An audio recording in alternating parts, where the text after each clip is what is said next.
ओम नमः शिवाय। आज हम सुनने जा रहे हैं प्रदीप मिश्रा जी के द्वारा की गई दिव्य कथाएं।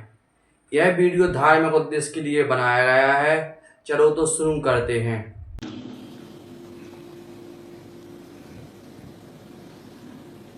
भगवान शिव ओगरदानी त्रिकालदर्शी कैलाशी अविनाशी भगवान शिव की यह पवित्र भूमि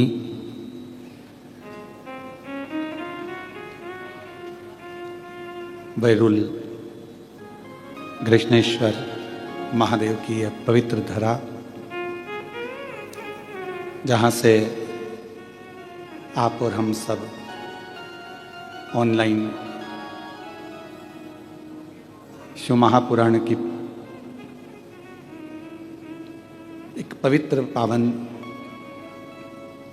संपूर्ण विश्व का कल्याण करने वाली, जीवों को आनंद देने वाली पवित्र शिव महापुराण की कथा को श्रवण करने के लिए विराजमान है, बैठे हैं। ये कथा ऑनलाइन तो सीहोर से होने वाली थी, पर हितेश जी बोले कि गुरुजी जब आप सीहोर से ही ऑनलाइन कर रहे हो तो कथा छत्रपति संभाजी नगर में करो। फिर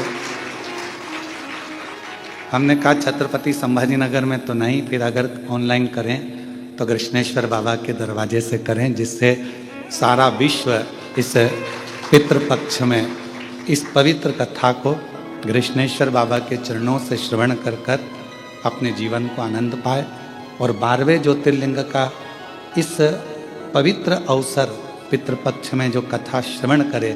जैसे कृष्णेश्वर बाबा ने घुष्मा के बेटे को जीवित किया, सुधर्म नाम के ब्राह्मण का कल्याण किया, उसी तरह जितने भी शिव भक्त इस पवित्र कथा को कृष्णेश्वर की पवित्र धरा से ऑनलाइन श्रवण करें अपने अपने घरों में बैठकर, तो सबका कल्याण इस पितृपक्ष में हो और सबके भंडार बाबा भाई।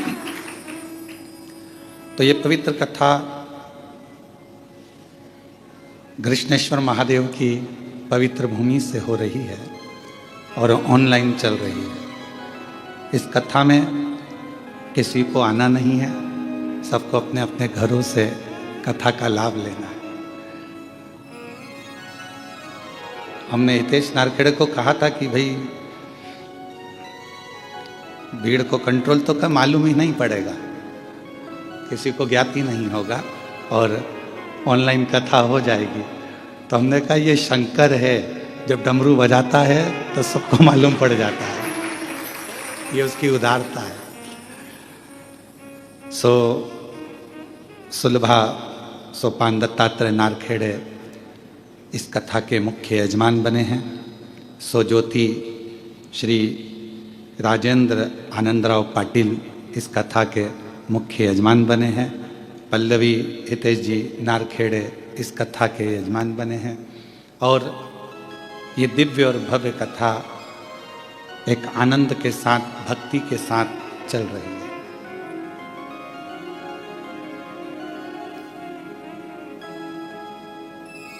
और नारखेड़े परिवार के जितने भी सदस्य हैं, बेटे हैं, बेटियां हैं, गौरव हो और भी अन्य जितने भी बेटियां हैं, दामाद हैं, और जो जो इनके भाई बंधु हैं, पाटिल परिवार के जितने भी बहन भाई बंधु, बेटियां, दामाद जो भी हैं, सभी इस कथा के यजमान हैं। और सही रूप में तो ये कथा जिनकी गोद में बैठ के हो रही है, तो वो कृष्णेश्वर महादेव ही इनके मुख्य यजमान, इसके मुख्य यजमान। कृष्णेश्वर प्रतिष्ठान वाले भी चाहते थे कि गुरुजी कभी भी एक कथा ऑनलाइन यहाँ हो, तो मैं आपको भी धन्यवाद देता हूँ, कृष्णेश्वर प्रतिष्ठान वालों को भी, कि जो दिन रात मेहनत कर कर कथा होना थी सीहोर में, उसको लेकर आ गए कृष्णेश्वर तक और ऑनलाइन यहाँ चल रही है। पर इन सब में सबसे ज़्यादा किस्मत वाले तो तुम लोग जो एक्स्ट्रा बैठे हुए हैं।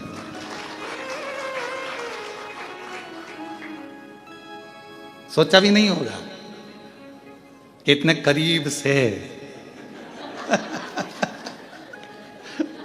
इतने नजदीक से और इतने आनंद के साथ, पूरे वीआईपी ट्रीटमेंट के साथ कथा श्रवण कर लेंगे। इसी को कृष्णेश्वर महादेव कहते हैं, सबको वीआईपी ट्रीटमेंट देना चालू कर देता है जो कथा श्रवण करते हैं, जो कथा सुनते हैं, श्रवण करते हैं। शिव कृपा। पल्लवी बेटी के नाना नानी भी यहाँ पर बैठे हैं, छोटी बहू रानी भी नारखेड़े परिवार से यहाँ बैठी हैं, और गौरव भी प्रत्यक्ष रूप से यहाँ बैठे हैं, आनंद कथा का लाभ ले रहे हैं। तो ये शिव है और शिव की करुणा है।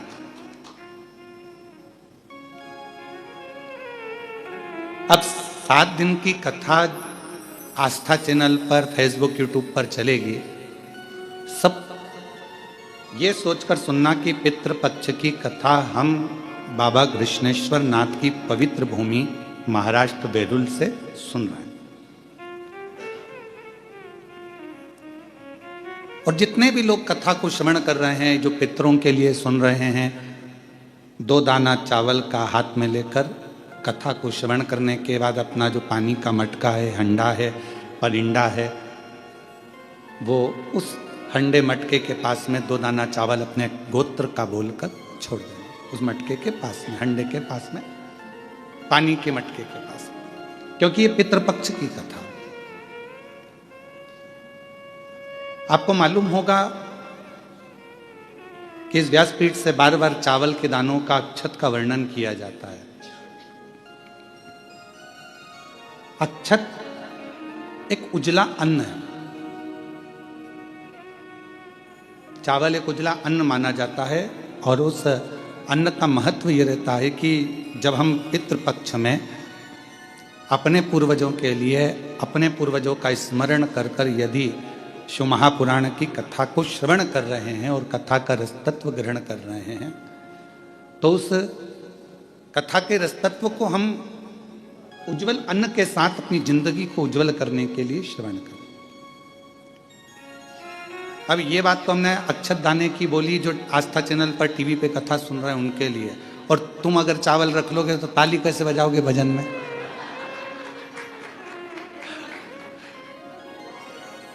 तो अब आप अपने पल्लू में बांध लो, हाथ में रख लो जरा उसको गोदी में, ठीक है? और तेरी कृपा बिना न हिले, जिसको आता है साथ में बोलेंगे, तेरी कृपा बिना न हिले एक भी अणु, लेते हैं श्वास तेरी कृपा से तनु, बखान क्या करूं मैं रागों के ढेर का, चपटी भभूत में खजाना कुबेर का। हे गंगाधार मुक्ति द्वार ओंकार तू, भोले ओंकार तू, आयो शरण तिहारी शंभु तार तार तू, बखान क्या करूं मैं रागों के ढेर का, चपटी भभूत में खजाना कुबेर का।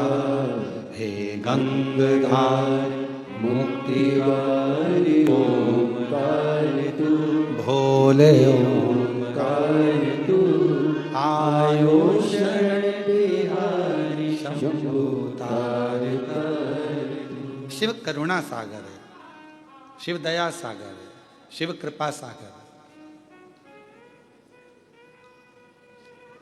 पहले शिव महापुराण की कथा आपने और हमने बहुत श्रवण करी, सुनिए। पितृपक्ष में भी बहुत श्रवण करिए। पर ऐसा क्या क्रम है कि पितरों के पक्ष में जब शिव महापुराण की कथा होती है, पितृपक्ष में जब देवाधिदेव महादेव की यह पवित्र कथा होती है, तो हमारे पूर्वज, हमारे पितर इस पवित्र कथा का लाभ लेते हैं, कथा को श्रवण करते हैं। एक बात हमने पहले भी कही, आज फिर कहते हैं, देवताओं के लोक में सबसे ज्यादा सुंदर लोक है पितृलोक। और देवताओं के लोक में सर्वश्रेष्ठ सबसे सुंदर लोक अगर माना गया है तो पितृलोक माना गया। जिस पितृलोक में पितृ निवास करते हैं, रहते हैं। अब आप कहोगे गुरुजी ये पितृलोक का वर्णन कहाँ है? तो शिव महापुराण के प्रारंभ में विद्येश्वर संहिता के अंतर्गत ही आप इसको श्रवण कर सकते हैं, या पार्वती खंड में, उमा खंड में, कौमार्य खंड में आप इसको श्रवण कर सकते हैं। भगवान पितृलोक में पितरों की 3 बेटियां हैं, मेना, धन्या और कला। ये कथा अपने को शिव महापुराण में मिलती है। और पितरों की 3 बेटियां बड़े आनंद के साथ में पितृलोक में भ्रमण कर रही।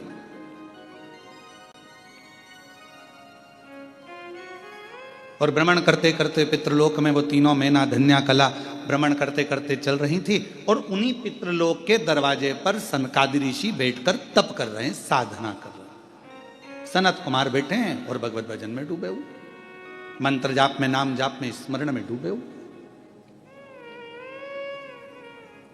तप साधना में डूबे हुए।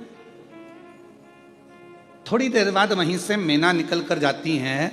हमारा शास्त्र कहता है कि कोई दरवाजे पर बैठा हो, भोजन की थाली रखी हो, कोई संत साधु बैठा हो, कोई सन्यासी बैठा हो, कोई कथा में बैठा हो, कोई सत्संग में बैठा हो, कोई भजन में बैठा हो, या जिस आसन पर बैठकर हम भगवान की आराधना कर रहे हो, साधना कर रहे हो, उस पर अपना लात, अपना चरण, अपना पांव नहीं लगना चाहिए। जिस आसन पर बैठकर हम भजन करते हैं उस आसन को पांव से नहीं सरकाना चाहिए, उस आसन को पांव से एकत्रित नहीं करना चाहिए, हिलाना नहीं चाहिए। कई लोग बैठने से पहले अपना बैठने का जो सेटिंग करते हैं तो पहले पांव से, इधर आसन है तो उसे पांव से घसाएंगे। अगर उठाना ही है तो झुककर उठाओ उसको और फिर रखो उसे। पर पांव का प्रयोग आसन में भी नहीं किया जाता, पांव का प्रयोग बासन मतलब बर्तन में भी नहीं किया जाता। पांव का प्रयोग अगर कोई दरवाजे पर बैठकर सत्संग कर रहा है, भजन कर रहा है, कीर्तन कर रहा है, मंत्र जाप कर रहा है, तो उसको अपने पांव का, चरण का कहीं भाग न लगे, उस पर भी ध्यान रखना चाहिए। अब मेना, धन्या, कला पितरों की बेटियां हैं। अब पितरों की बेटियां आराम से निकल रही थी, पर मेना जब निकल कर गई तो उसके जो लहंगा था, अब आज के ज़माने में तो इतना भारी तो लहंगा नहीं चलता, पर उस समय पर तो सोना, रतन, माणिक, मोती, हीरा, पन्ना सब लहंगों में जड़ा रहता था। तो जैसे ही मैना निकल कर गई तो उनका जो लहंगा था वो सनत कुमार की जंघा पर लग गया। धन्या निकल कर गई, उनका शरीर का जो वस्त्र था, लहंगा था, वो उनके शरीर पर लग गया। कला निकल कर गई तो भी उनके शरीर पर उसका भाग लग गया। अब चरण तो नहीं लगा पर वस्त्र लगा है। आज जो तप में डूबा हुआ है, साधना में डूबा हुआ है, भजन में डूबा हुआ है, स्मरण में डूबा हुआ है, मंत्र जाप में डूबा हुआ है, नाम जाप में डूबा हुआ है, और मालूम पड़े उसको वो बार बार चोट लगती है तो सनकादि ऋषियों को क्रोध आ गया। और सनत कुमारों में क्रोध आया, और क्रोध आकर उन्होंने कहा कि तुम पितृलोक में पितरों की बेटियां हो, और पितरों की बेटियां होकर और तुम जो है हमको लात मारती हुई या हमको अपने वस्त्र का भाग छुआते हुए जा रही हो। हम तुम्हें श्राप देते हैं कि तुम पितृलोक छोड़कर मृत्यु लोक में जाओगी और तीनों पृथ्वी पर जाकर भ्रमण करोगी। तीनों ने चरण पकड़ लिए। आप कृपा करिए सनत कुमारों, सनकादि ऋषियों, कृपा करिए, करुणा करिए। तब पितरों ने आकर क्षमा मांगी। तब उन्होंने कहा कि तुम 3 देवियों की गोद में 3 देवियां खेलेंगी जो जगत का कल्याण करेंगी। मेना की गोद में पार्वती जी खेली, धन्या सुनैना जी बनी जिनकी गोद में माता जानकी जी खेली, कला कीर्ति बनी जिनकी गोद में स्वयं राधा जी खेली। ये 3 देवियां तीनों की गोद में खेल रही।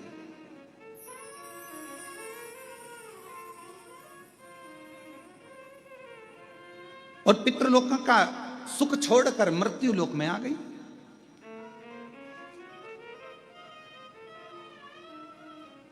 तो कहा सभी लोकों में देवियां कहती हैं, मेना कहती है, धन्या कहती है, कला कहती है। इन तीनों देवियों का कहना है हमें पितृलोक से जाना नहीं है, हमारा पितृलोक हमें अति प्रिय है, अति प्रिय। और ये सत्य है। भले आपका छोटा सा झोपड़ा हो ना, आप कितने भी अच्छे होटल में रह रहे हो, कितने भी अच्छे आप कॉटेज में रह रहे हो, खूब डेवलप का गद्दा है डनलप का, और खूब जोरदार पानी भी मिल रहा है, वेटर भी लगे हैं, भोजन भी मिल रहा है, और बढ़िया चाय भी मिल रही है, कॉफ़ी भी मिल रही है, उसके बाद भी 1 महीना 15 दिन 20 दिन आप रहोगे, रहने के बाद आपको एक ना एक दिन आपके घर की याद जरूर आएगी। भले वो टूटा हुआ झोपड़ा क्यों ना हो, चाहे उस घर में तुम्हारा साधारण सा रुई का गद्दा क्यों ना हो, चाहे उसमें चटाई क्यों ना बिछी हो, पर अपने घर की याद अपने को जरूर आती। अब तुम लोगों को आए कि नहीं आए वो हमको नहीं मालूम, पर ये तो निश्चित है कि अपने घर की याद अपने को आती। सही बात है, कथा में याद नहीं आती, बाकी के समय पर तो आती है ना, निश्चित है। तो भले कितने भी वीआईपी कॉटेज में रह लो, भले तुम कितने भी आनंद के साथ रह लो, पर घर की याद जरूर। तो मैना धन्या कला तीनों देवियां पृथ्वी पर भ्रमण करती हुई कहती हैं हमें पितृलोक की याद आती है। पितृलोक हमारा लोक सर्वश्रेष्ठ है, और ये सत्यता है। पितृलोक क्यों श्रेष्ठ है, तो माता मैनावती से पूछा गया। एक बार हिमालय राज ने पूछा कि मैना, तुझे अपने पिता का घर पितृलोक इतना प्रिय क्यों है? तो मैना जी ने कहा कि जब पृथ्वी पर कथा होती है, मृत्यु लोक में पृथ्वी पर जब कथा होती है, भगवान शंकर की यह पवित्र धरा मृत्यु लोक में जब भी विष्णु महापुराण की कथा होती है, जितनी देर तक कथा के पंडाल में जितने लोग बैठकर कथा श्रवण करते हैं, या किसी भी माध्यम से जितने लोग, जैसे आस्था चैनल पर सुन रहे हैं, फेसबुक यूट्यूब पर श्रवण कर रहे हैं, आप जहां जहां बैठकर कथा को श्रवण कर रहे हैं अपने अपने घरों में, जितनी देर तक आपका ध्यान शिव महापुराण की कथा में रहता है, उतनी देर तक भगवान वैकुंठ छोड़कर पितृलोक में पितरों के ऊपर हाथ रखकर कथा को श्रवण करते हैं।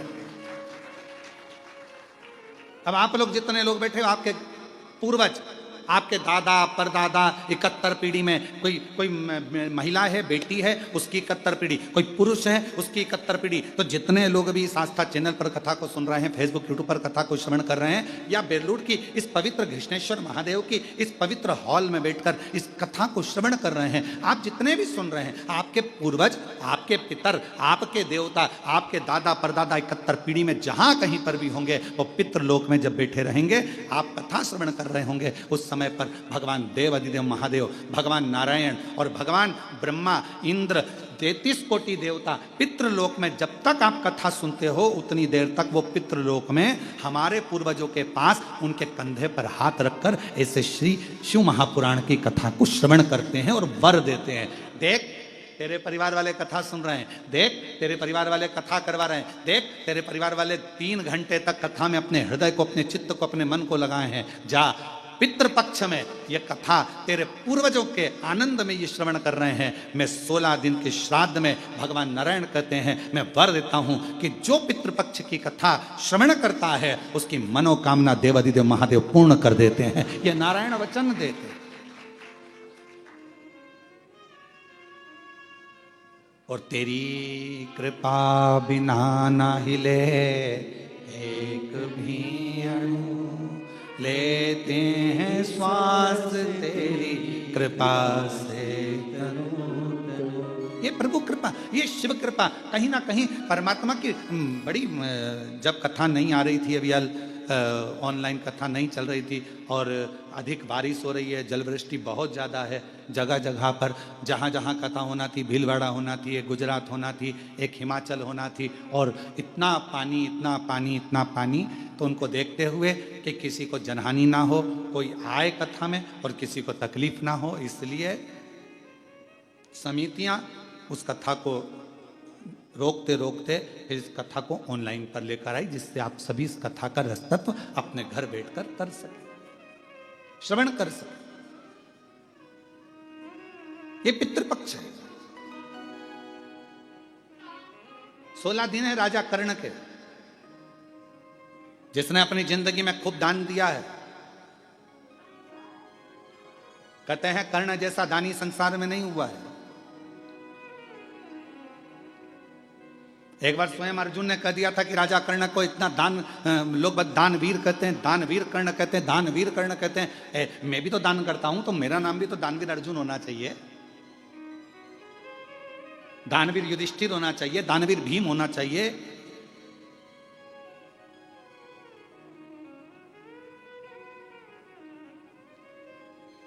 क्यों?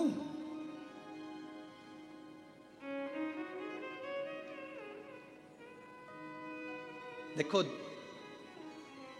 रोटी बनी, गाय को दे दी, एक दान ये हुआ। और दूसरा दान कौन सा है?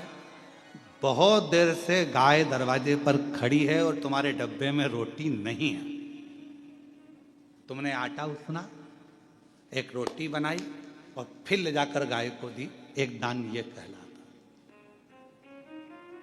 बेटा रोता है, बच्चा चिल्लाता है, माँ भूख लगी है, माँ भूख लगी है, भोजन दो, भोजन दो। माँ कैसे भी तैयार कर कर उसको भोजन दे देती है। ये माँ की वात्सल्यता है। आपका प्रेम कब झलकेगा? जैसे ये कथा यहां बेरुल में नहीं होती, ये कथा होना थी ऑनलाइन सीहोर से, कुबेरेश्वर बाबा के धाम से, पर हितेश लगे रहे, नहीं गुरुजी आप आओ, मैं व्यवस्था करता हूँ, मैं बेलरुल जाता हूँ, मैं जाऊँगा और वहाँ कृष्णेश्वर महादेव में बाबा की कथा हो और बाबा इस कथा को पितृपक्ष में श्रवण करें, आप तो आओ, आप तो आओ।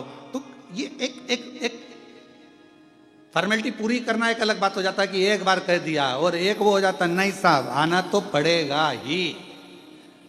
हम तो बस यही कहते हैं कि शंकर जी के साथ में फॉर्मेलिटी पूरी मत करो। शंकर जी के मंदिर में जाकर एक लोटा जल चढ़ाकर फॉर्मेलिटी पूरी नहीं करना है। शंकर जी को जब जल चढ़ाओ और वापिस लौट कर आओ तो नंदी से कहकर आना, आज शाम को इंतजार करूंगी भोलेनाथ को लेके मेरे घर जाना। तो प्रबलता, तो प्रखरता। अब मालूम पड़े अपन तो केवल फॉर्मेलिटी अदा कर रहे हैं, मंदिर पहुंच गए और जाकर बाबा को जल चढ़ा दिया और बाबा जी से कह दिया, बाबा मेरा दुखड़ा है काट देना, बाबा मेरी तकलीफ है काट देना। नहीं, थोड़ा बाबा के पीछे पकड़ना पड़ेगा, थोड़ा बाबा को कहना पड़ेगा, थोड़ा जोर से कहना पड़ेगा कि भोला सब दुख काटो मारा, ओ भोला सब दुख काटो। शिव शंकर जपूं तेरी माला, बोले बाबा जपूं तेरी माला, भोला सब दुख काटो, ओ भोला सब दुख काटो। थोड़ा जाकर विनय करना पड़ेगा, थोड़ा पकड़ना पड़ेगा बाबा को, हाला हजूर पकड़ना पड़ेगा। मैंने सुना है ब्रह्मलोक में तू नहीं रहता, मैंने सुना है वैकुंठ लोक में तू नहीं रहता, मैंने सुना है इंद्रलोक में तू नहीं रहता, मैंने सुना है गरुण वरुण लोक में तू नहीं रहता। मेरा शंकर तू तो पृथ्वी पर रहता है ना, मृत्यु लोक में रहता है ना। जब मृत्यु लोक में रहता है तो मेरा तो पड़ोसी हुआ ना। और वैसे भी छत्रपति संभाजी नगर वालों को तो कह देना चाहिए कृष्णेश्वर महादेव हमारे पड़ोसी हैं, हमारे पड़ोसी है। नासिक वालों को कह देना चाहिए हमारे पड़ोसी हैं त्र्यंबक बाबा। धूलिया वालों को कह देना चाहिए, अरे क्या बात कर रहे हो कृष्णेश्वर महादेव, वो तो हमारे पड़ोसी हैं, हमारे पड़ोस में रहते हैं। अब पड़ोसी से रिश्तेदारी कैसी बनाना है तुम्हारे ऊपर निर्भर करता है। तुम अगर पड़ोसन को चाय वाय पिलाओगे अच्छे दमदारी से, उससे अच्छा प्रेम भाव रखोगे तो पड़ोसन भी तुम्हारी दुख की घड़ी में आके खड़ी हो जाएगी और कह देगी चिंता मत करो, मैं खड़ी हूं ना, तुम तो तुम्हारी शादी ब्याह करो, बाकी का सब सामान मैं संभाल लूंगी। और पड़ोसन कहीं कहीं इतनी अच्छी होती है कि सब संभाल लेती है, तुम जाओ तुम पार्टी करो मैं सब संभाल लूंगी, सब संभाल लूंगी, सब संभाल लूंगी। और कहीं कहीं की पड़ोसन ऐसी होती है कि तुम जाओ पार्टी में मैं सब ले जाऊंगी। तो कहीं कहीं की ऐसी भी हो सकती है कि ले जाए उठा के।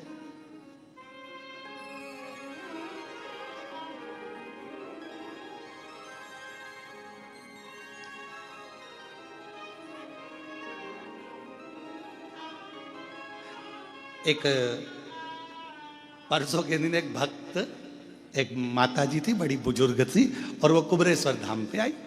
हम वहीं थे शाम के समय पर, तो उन्होंने कहा कि गुरु जी, मैंने कहा बोलो जी, तो कहा गुरु जी, हमने कहा बोलो जी, कहा गुरु जी, मैंने कहा बोलो भी जी, कुछ तो बोलो। गुरु जी, मैंने कहा बड़ी दुखी हूं, तो मैंने कहा हमसे मत कहो, जो कुछ कहना है ये सामने जो कुबेर भंडारी बैठे हैं, एक कंकर उठाओ, हाथ में रखो, पूजन करो, पूजन कर कर उसको अपने दिल का हाल सुनाओ, वापिस रखो, आरती उतारो और बाबा से कहकर चले जाओ, बाबा स्वीकार कर लेगा। हमसे कहकर क्या कर लो?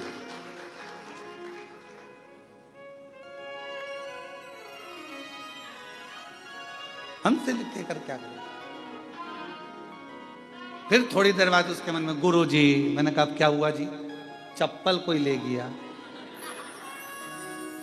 तो हमने कहा बताओ। हमने कहा इसीलिए तुम्हारा मन पूजन में नहीं लग रहा, ध्यान तो वो पादुका में पड़ा हुआ है, चप्पल में पड़ा हुआ है, और तुम ध्यान लगाओ तो कैसे लगे। यहां तो जरा सा हम पहले भी कहें, पति पत्नी फोन पर बात करे और पति का ध्यान काम में लगा रहे तो पत्नी कह देती है तुम्हारा दिमाग है कहाँ, ध्यान कहाँ है तुम्हारा, मैं तुमसे बात कर रही हूँ तुम्हारा ध्यान ही नहीं मेरे ऊपर, थोड़ा सा तो उत्तर मेरे सोच समझ कर दो। और पति भी कह देता है पत्नी से तू कहाँ बैठी, कहाँ तेरा ध्यान है, मैं तेरे से बात कर रहा हूँ तेरा ध्यान ही नहीं है, तू कहाँ सुन रही है, कहाँ कर रही है, ध्यान नहीं लगता।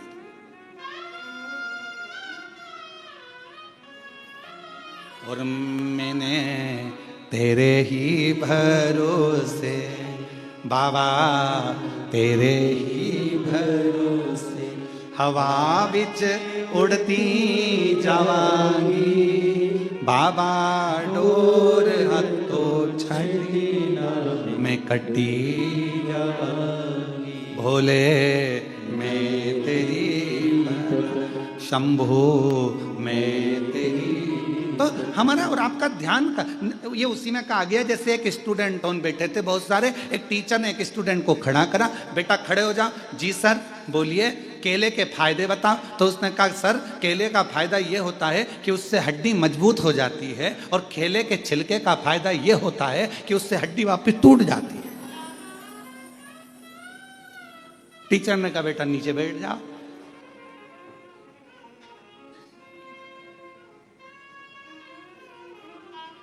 अब हमारा ध्यान वही है कि केले का फायदा क्या, तो कहा अभी तो कह रही थी कि बहुत दुखी हूं, और फिर वो क्या हो गया कि केले का छिलके से हड्डी टूट जाती, मतलब चप्पल मेरी गुम गई है, अब ध्यान तेरा चप्पल में।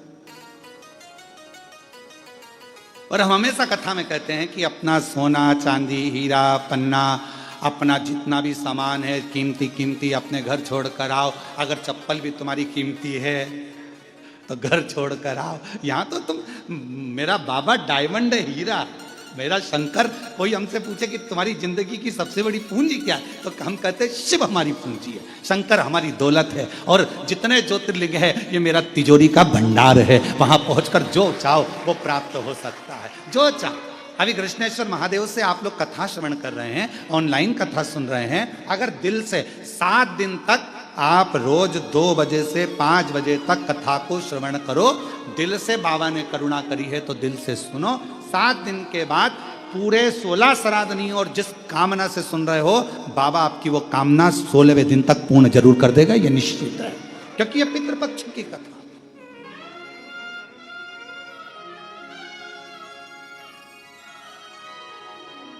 पितृपक्ष की कथा मतलब पितरों के भाव से, पितरों के कल्याण हेतु, पितरों के सुख हेतु भगवान शंकर के पुत्र स्वयं गणेश जी महाराज के नाना जी के सुंदर आनंद में ये कथा हो रही, क्योंकि माँ पार्वती के पुत्र गणेश और पार्वती के पिताजी हैं पितृ, तो गणेश जी के हो गए नाना जी, नानी।